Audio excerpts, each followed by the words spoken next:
Halo Ibu Bapak Saudara yang terkasih dalam Yesus Kristus. Berjumpa kembali dalam Renungan Harian Masa Prapaskah GKI Wiyung Royal Residence. Sebelum kita bersama-sama membaca dan merenungkan kebenaran firman Tuhan, mari kita berdoa. Allah yang sungguh mengasihi kami mengucap syukur Engkau senantiasa menyertai dan membimbing kami. Saat ini kami hendak membaca dan merenungkan firman-Mu.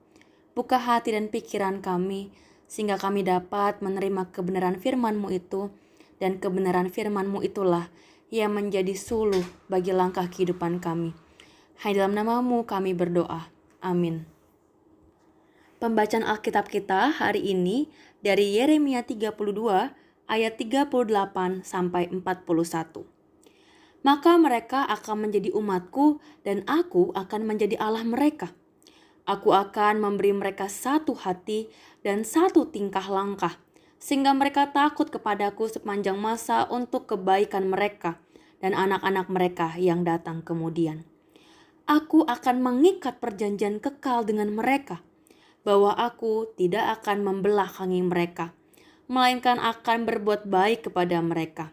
Aku akan menaruh takut kepadaku ke dalam hati mereka, supaya mereka jangan menjauh daripadaku. Aku akan bergirang karena mereka untuk berbuat baik kepada mereka. Dan aku akan membuat mereka tumbuh di negeri ini dengan kesetiaan, dengan segenap hatiku dan dengan segenap jiwaku. Janji Allah. Janji adalah hutang, maka janji harus dibayar atau ditepati. Ibu bapak, seringkali kita mendengar pernyataan seperti itu ketika kita membuat janji atau menjanjikan sesuatu kepada orang lain.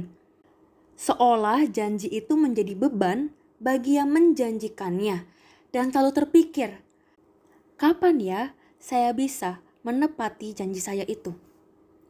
Bahkan kalau kita ingat saat kita kecil, ketika ada orang lain yang membuat janji dengan kita tak segan untuk menunjukkan jari kelingking kita sebagai pertanda janji itu harus ditepati. Lalu ibu bapak, jika dibalik, jika ada orang lain yang membuat janji dengan kita, ada orang lain yang berjanji kepada kita, apa perasaan kita? Gelisah atau tenang? Oh iya, dia udah janji gini kok, tenang aja, pasti dia tepati. Atau, aduh katanya ia janji kayak gini, kok malah jadinya begitu? Yang mana ibu bapak?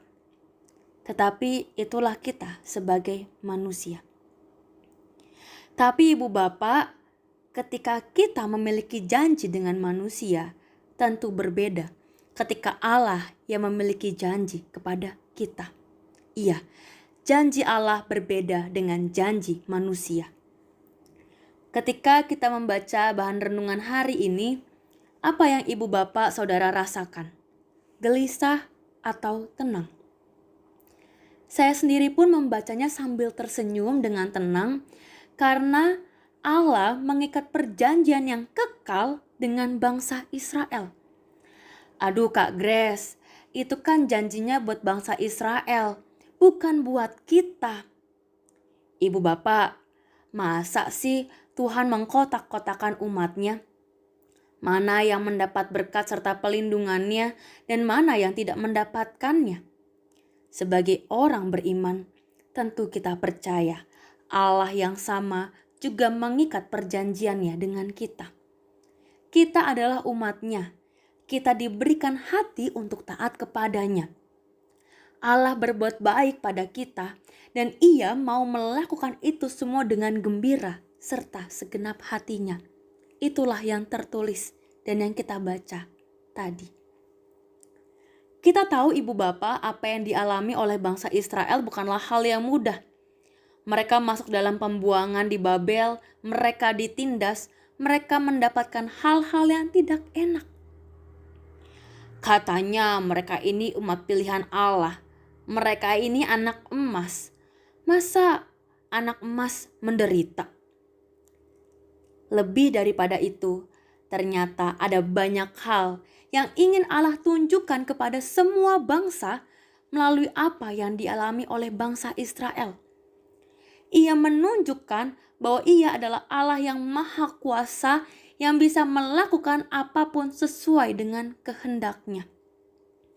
Tetapi Ia bukanlah Allah yang meninggalkan dan membiarkan umat-Nya terus menderita. Janji dari-Nya lah yang bisa dipegang. Dan Ia bukan Allah yang tidak menepati janji-Nya. Allah kita bukanlah Allah yang PHP, ya Ibu Bapak, pemberi harapan palsu. Tidak, janjinya selalu Ia tepati. Lantas bagaimana dengan kita? Masihkah kita merasa gelisah dengan kehidupan kita saat ini? Sedangkan kita tahu kita punya Allah dan janjinya selalu Ia tepati. Sebagai manusia, tentu kita memiliki perasaan-perasaan yang timbul dari pengalaman kita yang tidak nyaman, tidak tenang dan sebagainya. Lantas apa yang bisa kita lakukan? Yang bisa kita lakukan adalah percaya pada janjinya, berdoa menyerahkan seluruh kehidupan kita kepadanya, dan melakukan apa yang menjadi tugas bagian kita. Amin. Mari kita berdoa. Ya Allah kami yang senantiasa menepati janjinya dalam kehidupan kami, kami mengucap syukur Engkau boleh kembali menyapa kami melalui kebenaran firman-Mu.